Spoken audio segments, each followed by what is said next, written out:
Extra virgin olive oil on high heat. I get a ton of questions about this on my channel. Why don't I use it for searing meat? Why do I use it for Spanish tortilla and caramelized onions? Is that safe? What about toxins? What about free radicals? Those are all excellent questions. So cozy up and we'll have a little chat about cooking with oils. When some nutritional publications warn you about cooking with olive oil on high heat, they mean its smoke point, which for extra virgin olive oil is between 325 and 375 Fahrenheit, depending on each oil and which website you read. But I have a feeling that most people think about heat in terms of their stove knobs. You set your knob to high and boom, high heat. Well, let's see if this assumption is always correct. I have some potatoes cooking for tortilla in a ton of extra virgin olive oil here. My knob is set to high and it has been this way for quite some time. First, I preheated my oil, then I added potatoes, then I waited for 5 minutes.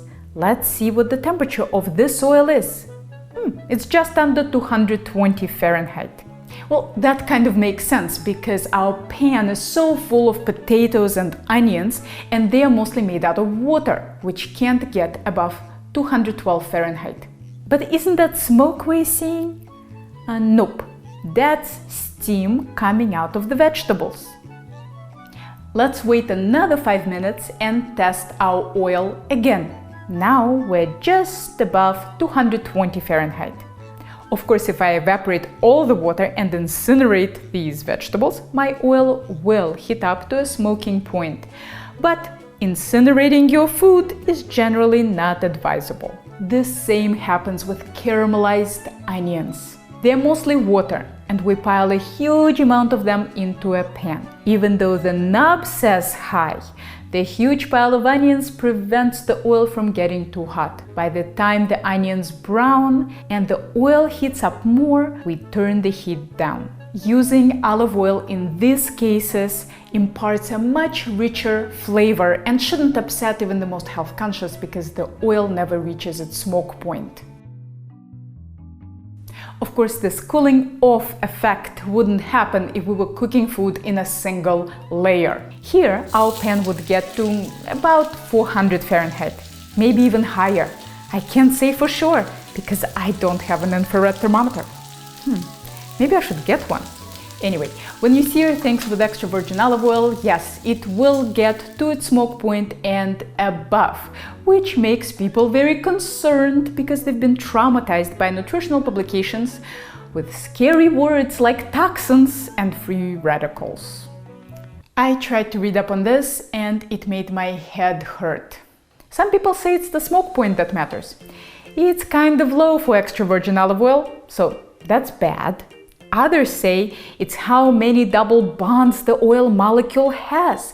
The less, the better. And olive oil only has one, which is good. How much does the type of oil you use for high heat change your life expectancy? I spent hours trying to figure this out online and I still don't have any answers. And I don't think anybody else has them either. But I would bet that simple carbs are a way bigger threat to the public health than overheated oil of any kind.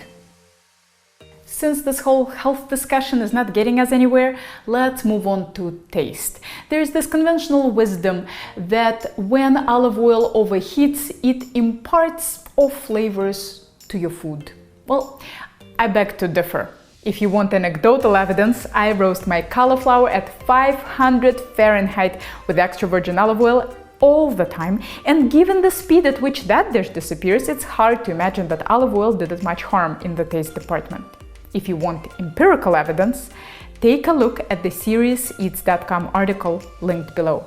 Daniel Gritzer seared meat in canola oil and extra virgin olive oil and gave it to tasters who didn't know which was which, and it was hard for them to tell the difference. The reason I usually recommend an oil with a high smoke point for searing is simply the practicality of not setting off your fire alarm and not wasting your expensive oil where it's not necessary. Now you know what oils I use and why. Well, I'd love to hear back from you. Tell me what oils you use and why. Don't forget to subscribe to my channel and hit that little bell button so that you get notified when I post new videos. This video was brought to you by viewers like you. If you liked it, click here to support my channel. And if you're ever in the Boston area, maybe I'll see you in one of my classes.